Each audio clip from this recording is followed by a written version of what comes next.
Well, good day, viewers, and welcome to the Sport Wrap Show. I'm your host, Brian Munango, updating you on the latest sports news. An exciting weekend, not for Manchester United fans, of course, me being one, but speaking of local sports, we have a lot to talk about. It was a weekend of rugby. I called it the Rugby Festival, if I should be exact. We had the NSSR semi-finals, the NRU semi-finals, and we also had the NSSU finals. So there is a lot to talk about regarding sports. So please do stay tuned as we break it down with the weekend drop.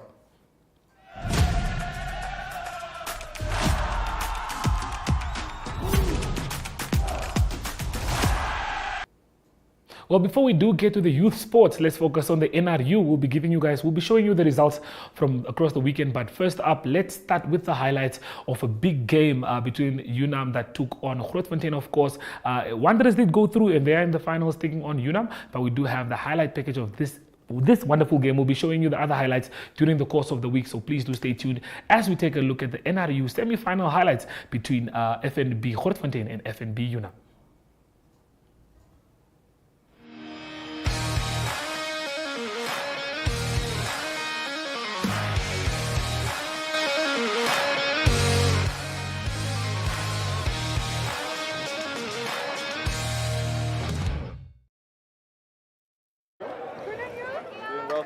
Ja, hierdie wedstryd dan iets van die verlede. UNAM dan deur na die finaal toe. En spanne wat dan platskit. Dis aan die einde van Grootfontein se seisoen. Kom ons kyk na 'n paar van die hoogtepunte hier van die tweede helfte. Grootfontein wat dan ons wys dan sommer die hele wedstryd. So eerste 3 punte daar aangeteken deur AJ Zal. Die strafskop en dan 'n strafskop aan die kant van Grootfontein deur Uriel Maree. 3 punte elk gewees vroeg in die wedstryd. Ja, Grootfontein se dissipline wat hulle 'n bietjie in die steek gelaat het. Hulle was net 14 man op die veld. Toe hierdie 3 gedruk is, Sharif Titus. Tipiese UNAM 3 vinnig deur die hande en gebruik Sharif se spoed. Hoekom dan nou nie? Skop is ook tussen die pale deur gewees, netjies 'n skop deur AJ Zal. En UNAM het daarmee die voortou geneem met 10 punte teenoor 3. Ook hulle tweede 3 gaan druk het. Hierdie poging deur Gerard Turion wat daar tussen die verdedigers deurdryf met sy bene. En daai skop was ook tussen die pale deur 17-3. Waarmee UNAM die voortou daar geneem het. Ook hierdie beweging, 'n gevaarlike beweging deur UNAM hierdie kant toe. Alkino Isaacs wat die bal daar met 'n rolskopie deur gestuur het. Net oor die doodlyn gewip voordat Kyurien Majid daar kon kom. En toe natuurlik die strafdrie wat daar afgedwing is deur Grootfontein deur UNAM se skram. Oorhand wat hulle gehad het in die skram. Rustyd was dit 24-3 gewees. UNAM ten volle in beheer. En al het Grootfontein toe in die tweede helfte 'n bietjie teruggeveg met hierdie loopie deur Wikus Jacobs. Amutenya wat daar by hom aangesluit het. En aangee wat daar verlore gegaan het, maar Grootfontein wat daar so 'n strafskop gekry het en van die strafskop af gaan speel het. En wel ook die 3 gaan druk het. Netjies se 3. Wat Grootfontein dan daar gaan druk het. Pieter aan Kok se 3. En Grootfontein wat die tweede helfte dan nou eintlik gewen het. 15 of 12-3 kan mens sê. Hierdie was ook die netjies se 3 deur die linkervleuel van Grootfontein. Lazarus Joseph weggestuur daar deur Pieter Littig, maar met 'n mooi loopie. Maar UNAM was nog steeds in beheer van die wedstryd, kon net 3 punte byvoeg daar deur AJ Zal. Eindtelling dan 27-15 van my en Fanie Steenkamp na 'n langdag se rugby. Tot de volgende keer. Van gegee, dis Kronje Andrew, moenie worry nie, maar dis okay. Noem my sommer frikkie vir 'n rukkie ook. Dit was 'n lang dag geweest, lang rugbydag, vol dag. Ek dink Grootfontein het dit daarin geslaag om vir Unam feitelik net 3 punte af te staan in die tweede helfte waarvan hulle groot deel ook sonder wat hulle in 'n groot deel ook met net 14 spelers gespeel het. Baie goed gedoen. Ons groet u. Ons sien u oor 2 weke by die Haggai Geingob Rugby Stadium in die finale.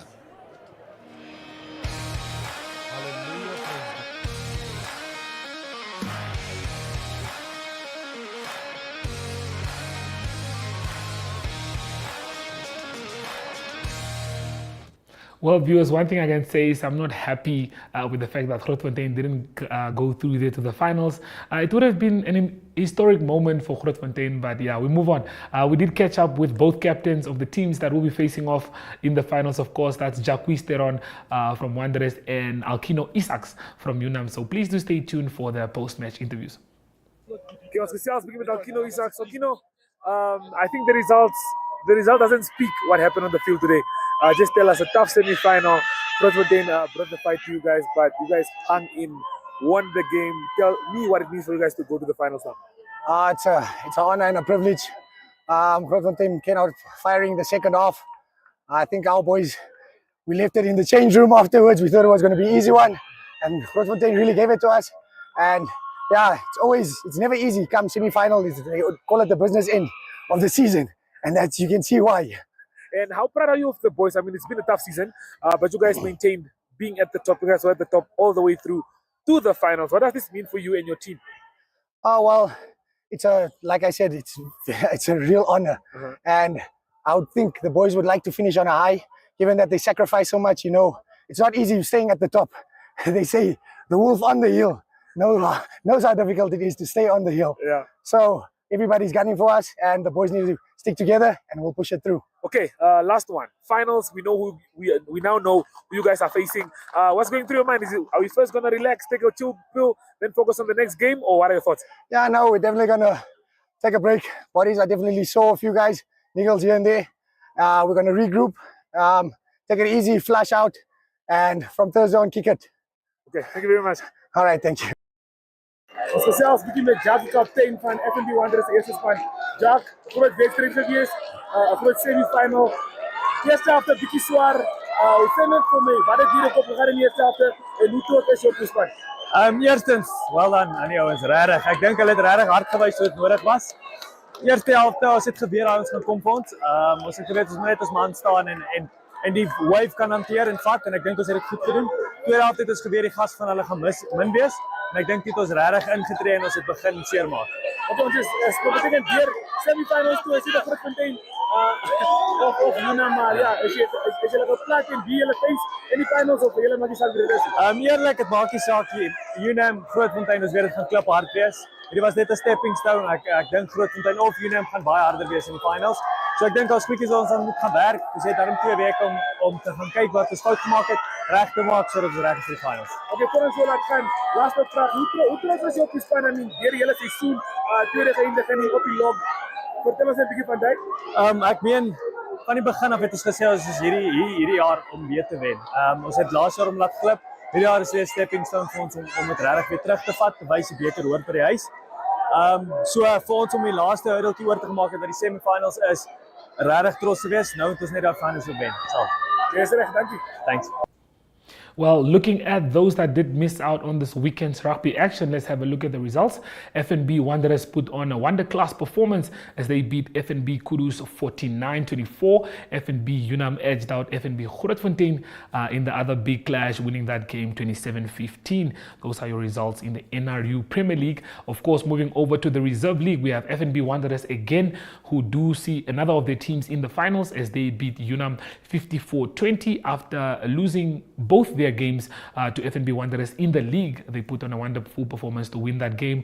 And then FNB Kudus are the second team that we'll be seeing in the final that beat FNB Rehoboth 43-19. Moving over to the women, we do have United Gems Bokkies who put on a good show, but just fell a little bit short as Wanderers Bokkies beat them 24-28. That means we do have 3 teams from Wanderers that have made it to the finals of the NRU games. And then Unam Steen Bokkies, the team that everyone fears, put on another showcasing which they usually do, winning that game 53-17 against Rehoboth Bokkies. A very one-sided match that was. Those are your results from the NRU as we look forward to the finals that are scheduled to take place next week. As this weekend we still have to look forward to the NSSR finals. Speaking of NSSR, Spotify is up next after we visit the marketplace. Today we are going to learn how to bake.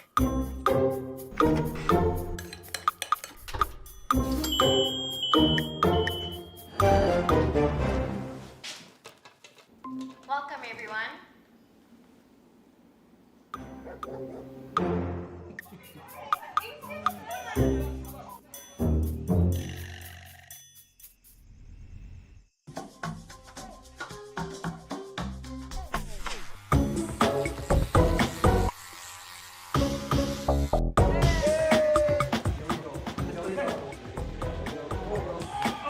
Things may not always go as planned, but our technology doesn't fail. Join Paratus today. Paratus, always prepared.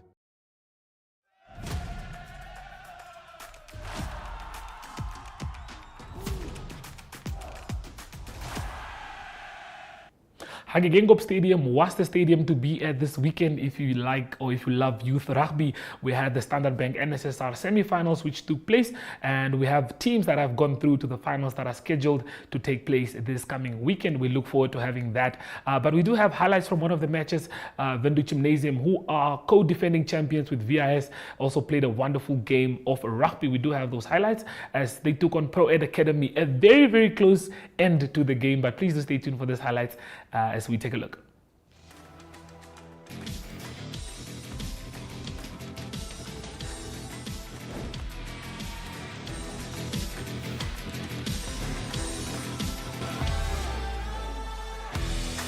Hello viewers, and welcome to the highlights for this Under-19 Super League semi-final match involving Windhoek Gymnasium up against Pro-Ed.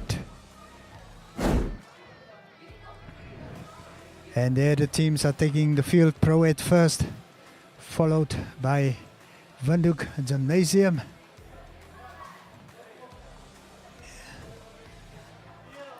And from the moment go, it was that Windhoek Gym here in action, a hoist there. Some good movement by Windhoek Gymnasium.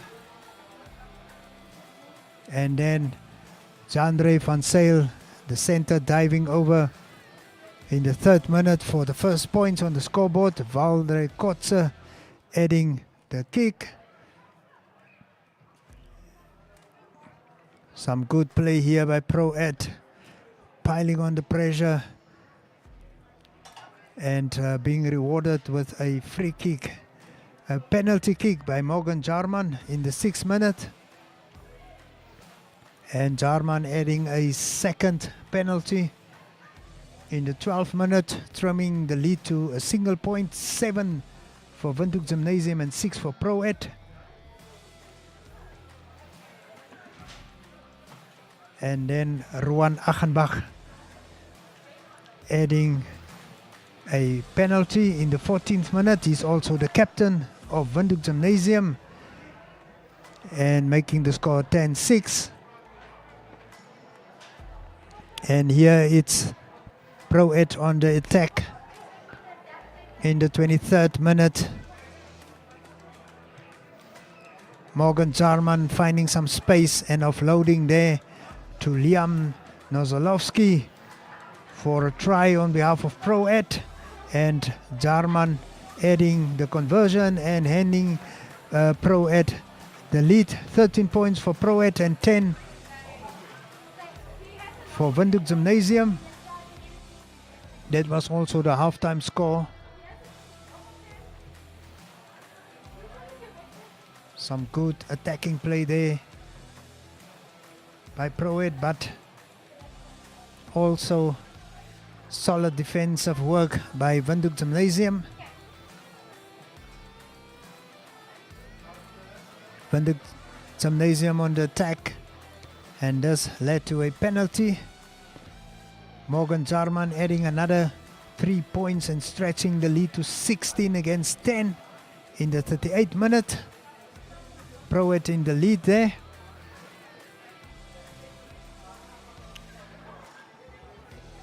Jarman with another penalty in the 43rd minute.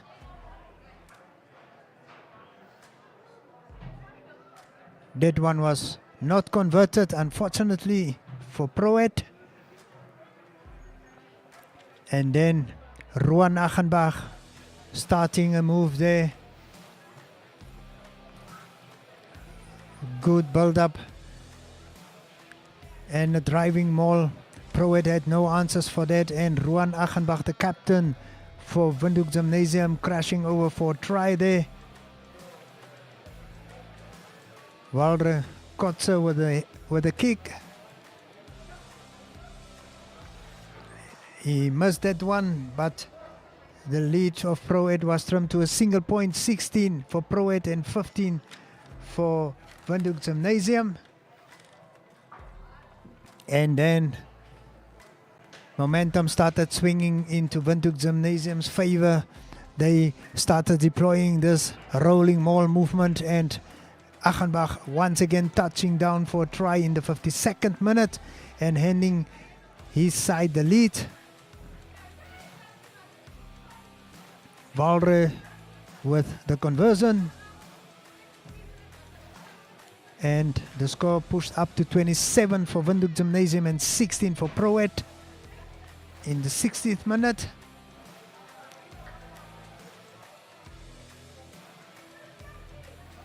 Another try there by the flank Rocher.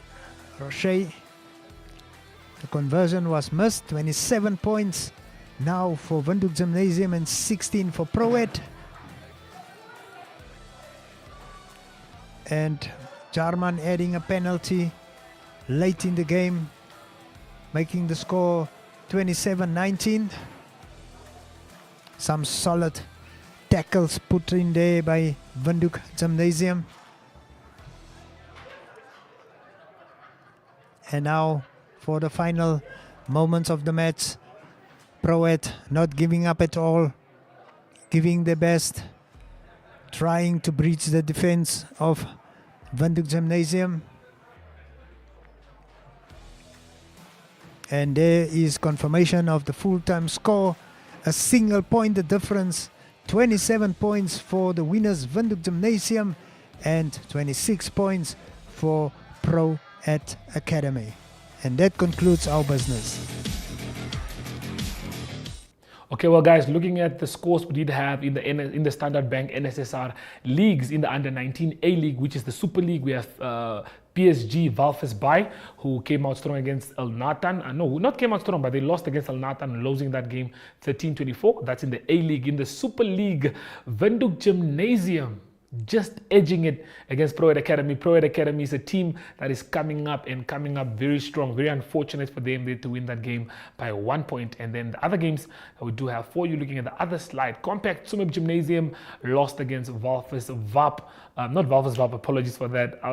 They lost against Otto House Windhoek Vap. That's a good score. Vap hasn't been very impressive, but a good win for them as they move forward to the third place playoff, and they will be taking on and El Natan. That is, of course, that's going to be a very big game. Samsung VRS, okay, Morias VRS is a team that is to beat. I think they'll be the team to beat as they take on Windhoek Gymnasium in the Standard Bank NSSR Super League final. Like I said, is scheduled to take place this weekend. So that's the action that we do have for you from the rugby. Moving on, we have our last but special segment that I really love and I'm really enjoying to watch. This is the Paralympics. So please do stay tuned as we have a look at what we do have in the Paralympics.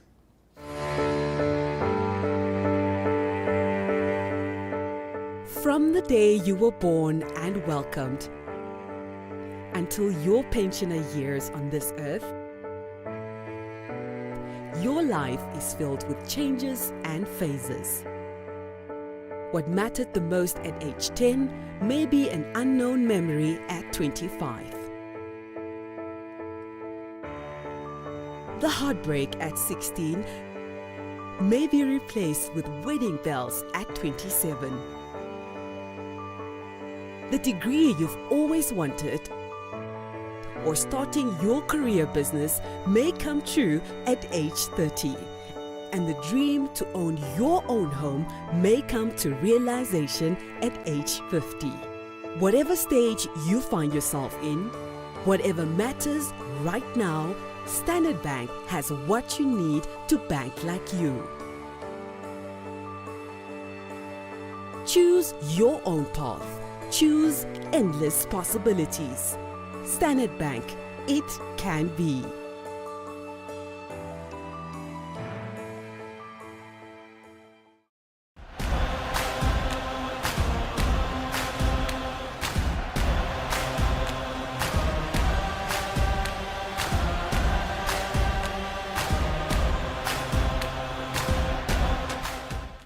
Well, the Paralympics, the para-athletes are always athletes that seem to make Namibia proud. We have grabbed another gold medal at the Paralympic Games that are taking place in France. Of course, we remember Johanna Benson, who grabbed us a gold once before. She was the first gold grabber, but now it's Lahia Isitile with a new record in the 400 meters. That is, of course. We do have a video clip that just showcases a wonderful ceremony of her getting a gold medal, so please do stay tuned for that.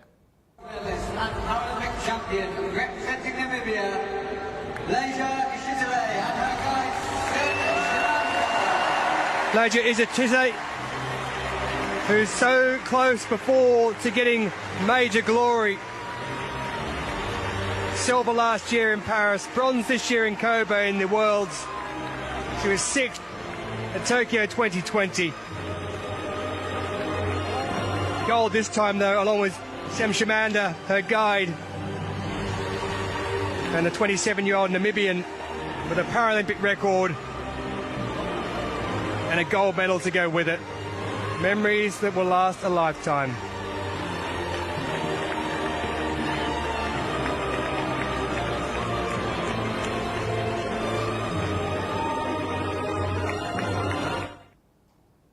Lahia Isitile, ladies and gentlemen, grabbing us another gold medal. We love to see it. We still have a few athletes participating. I think she has an event that is set to take place later today. But yeah, we are very happy with the gold medal. Ari Hochad is on standby with international news, so please do stand by.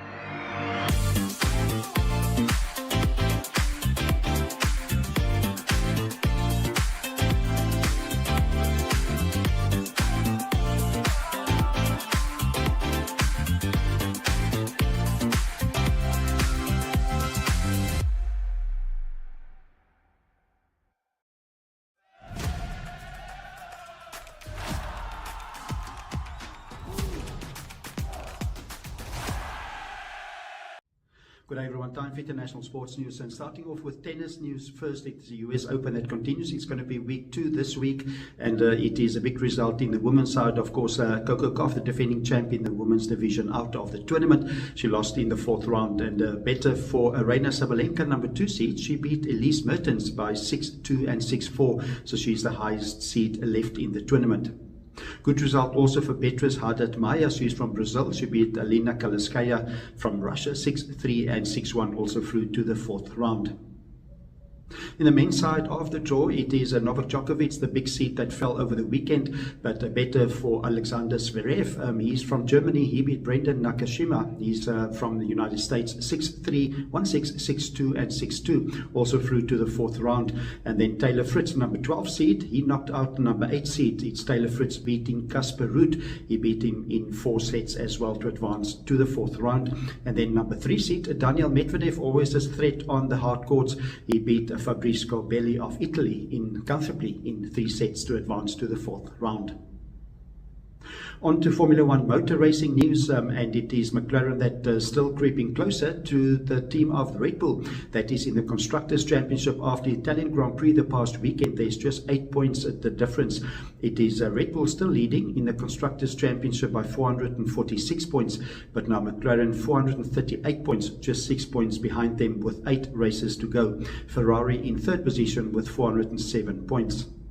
In the individual racing calendar or the standings, it is Max Verstappen still leading at 303 points. He's his lead, and he's got a lead of 62 points over Lando Norris on 241. But Lando Norris every Grand Prix doing better and getting closer to Max Verstappen. Charles Leclerc third, 217 points.